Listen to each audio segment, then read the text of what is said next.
Okay, so hello and welcome to this first video.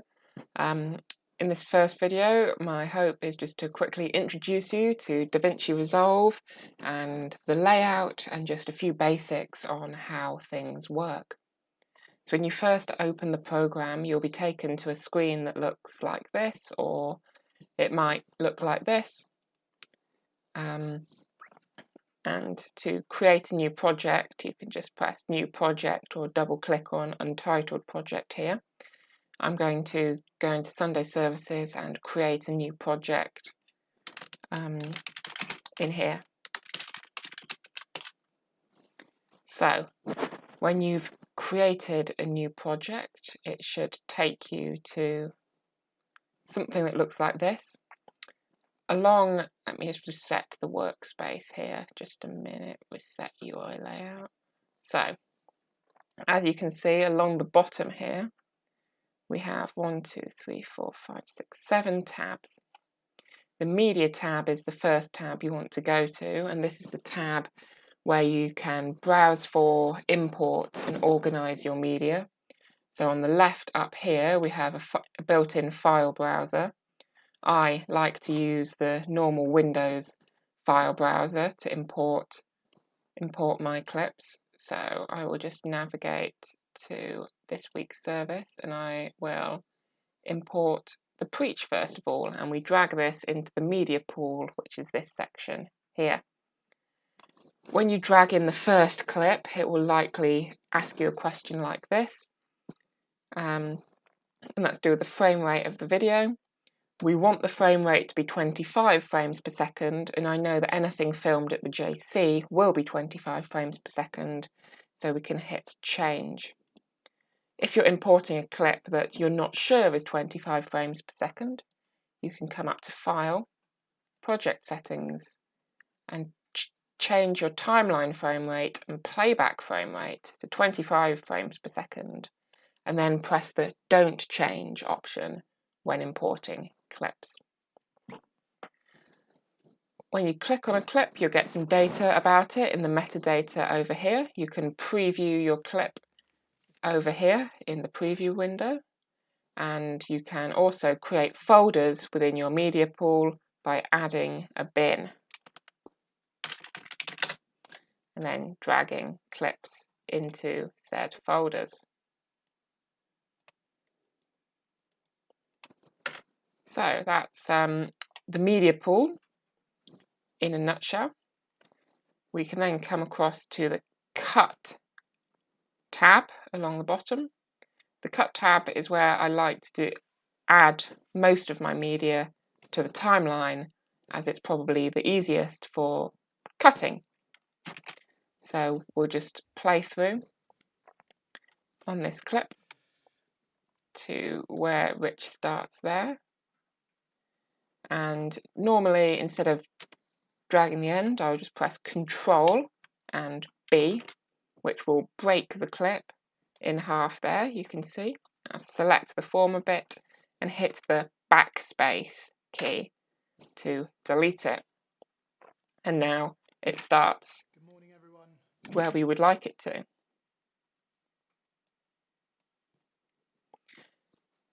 Next tab along is the Edit tab. This is where, if you've got multiple clips, you can get more advanced.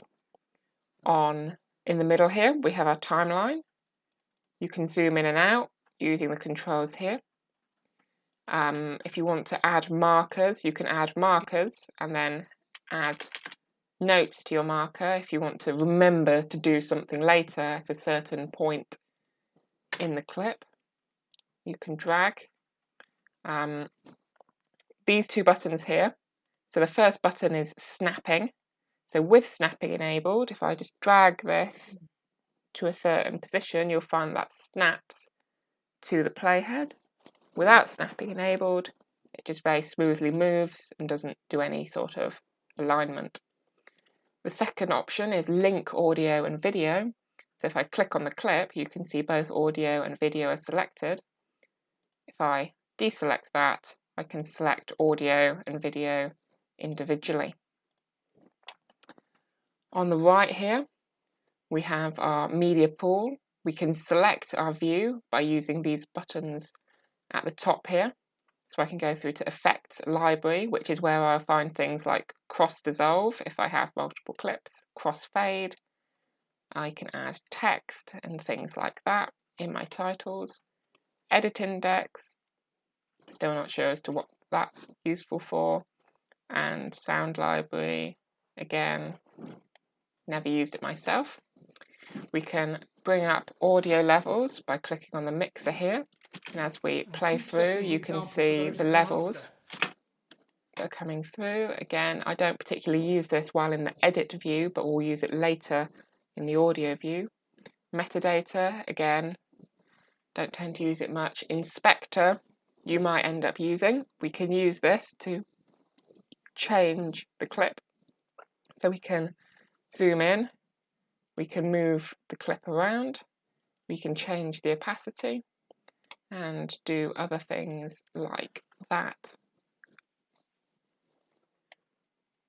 In day-to-day editing, you probably will not use the Fusion tab, so I will skip over that tab for the time being and come into the Colour tab. So, in the Colour tab, we have our wheels here. Lift adjusts the darker parts of the image.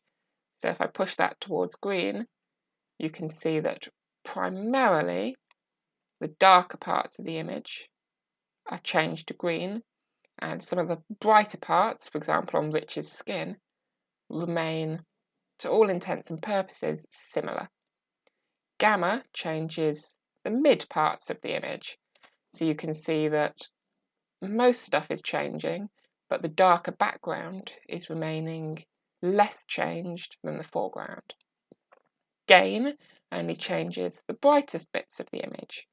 So if I drag that down to green, you can see that Rich changes colour and so does some of the brighter bits, but again the darker background remains similar. Offset would change everything equally. Along the bottom here we have contrast, which is pretty sensitive. Pivot, don't really know what that does, never really used it myself. Saturation and hue. On this page, generally I only use contrast, but there is a second page here, which gets us colour temperature, which can be very useful in correcting colour temperature of badly colour temperatured things that are either too orange or too blue, and tint as well if you find something's looking too purple or too green. Aside from that, other things, highlights. So if there's some really bright bits of the image, you can bring that down. And shadows, if there's really dark bits you don't like, we can stop applying contrast, but we can also bring the shadows up. So you can see that that's the difference it makes to the image. Okay. In our curves option, which is this first option, we have this curve, which affects the brightness of the image, I think, relative to the brightness of the image. So up here, this will, if we put a thing here, that will brighten the bright bits of the image and not change too much the dark bits of the image. And by dragging this bit of the curve down, we can darken the dark bits as well as lightening the light bits of the image. Then we can change to our next curve, which is hue versus hue. So if I want to, so if the colour of Rich's shirt looks a bit off, I can click on Rich's shirt on the image, which will create a point, and I can change the colour of Rich's shirt, or well, anything in the image that is that colour. I'll just widen the area of application, or I could make Rich's shirt more pink if I wanted. In terms of practical use, it's good if maybe, so say there's a bit of yellowy green in here that I don't particularly like, I can click on that and just push that more towards a red colour. Hue versus saturation is very similar in terms of if there's a colour you don't like, you can click on it and drag down to desaturate just that colour. So say we don't like the background colour, I can click on that, desaturate, widen our curve a bit, and just take out the blues in that background colour like so. Moving on, hue versus luminance. So say if I decided that Rich's top was too bright, I could again click on that, drag the luminance all the way down, and reduce the brightness of Rich's top, or I could brighten it up by going the other way. Luminance versus saturation. So I can increase saturation on bright bits, decrease saturation on middle bits, and really boost saturation up on some of the darker parts of the image to create a really weird looking image. Saturation versus saturation, again, you can increase saturation on the maybe most saturated parts, or increase saturation on the most desaturated parts, etc. Moving on, we have our, let's reset everything. Moving on, we have our qualifier. So if we only want to affect one part of the image, we can. So if we just want to affect Rich's skin, we can click on his skin. We can click on this highlight button to see what we have selected. And then we can play around by changing these parameters until we have set what we want to have set. And then we can, for example, make this really green. If we come out of our saturation, we can see we've changed the skin colours and not a huge amount else. In the window tab, we can add shapes, and that will only affect what is within that shape. Coming along here, we have the tracker, which can be used for other advanced functionality, but I'm going to go into the stabilizer. Let's say this clip was shaky. We could press the stabilize button and see if it did a good job. In the blur tab, this is where we can do some sharpening. So if we zoom in, we can see it's a bit blurry. If we take this down, we can see it sort of adds contrast in a way. So going up blurs the image, coming down sharpens it up. Generally, I like to put it on 0.47 or 0.44 for almost any clip that we have. But I'm going to leave it at 0.47 for this clip. Other tabs aren't particularly important in this. You can add more nodes if you want by going add node, add serial node. So I can then make it purple in this node, disable this node, but still apply sharpening in this node. That is, I think, fairly basic introduction to the color tab. You can toggle on what you sort of see and view by using buttons at the top here. And yeah, I think that's pretty much it. Coming across to the Fairlight tab.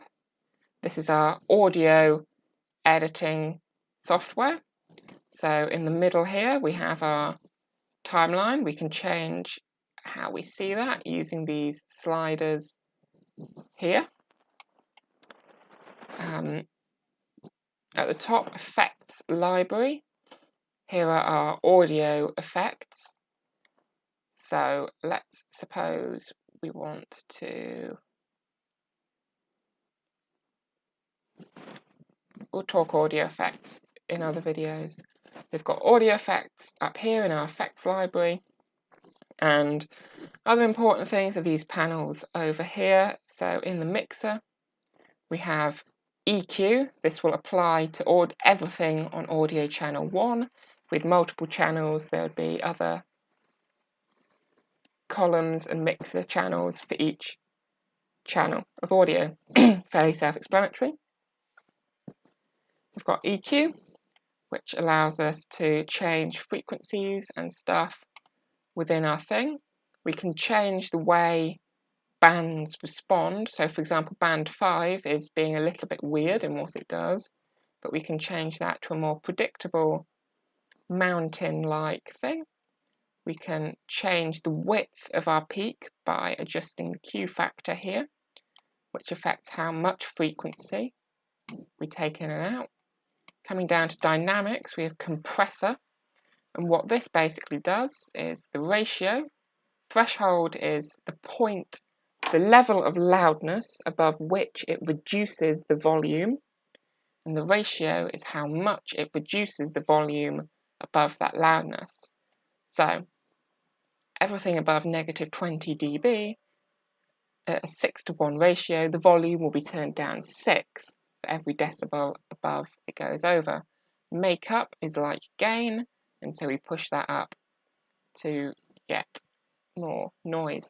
We can add effects to entire channels or everything at once. So by pressing add, dynamics, harmonic, anything you want really. And then you can apply things to the entire master channel by again pressing the plus button on effects. You can alter the volume of the entire channel by pushing it up or down on the slider here. And then other things are fairly self-explanatory. Finally, over here on the Deliver tab is where we render out our video.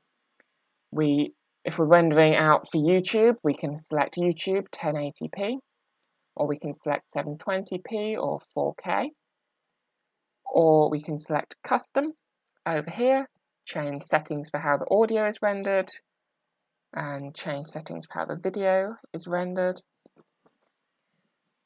And then you can press Add to Render Queue, and that will add it. You can queue many different renders from different timelines onto here, and then render. Then if you press Ctrl A, you can select all of them and hit Start Render. Coming back to the Media tab, you'll see that we now see our timeline in the Media tab. What we can do is we can right-click and duplicate timeline if we want to create a similar timeline, but maybe make a few edits and have two different versions. You can double-click on this timeline to edit this, come back to the Media tab, double-click on the other timeline to edit that timeline. So that is a fairly basic introduction to the key user interface bits and pieces of Davinci Resolve.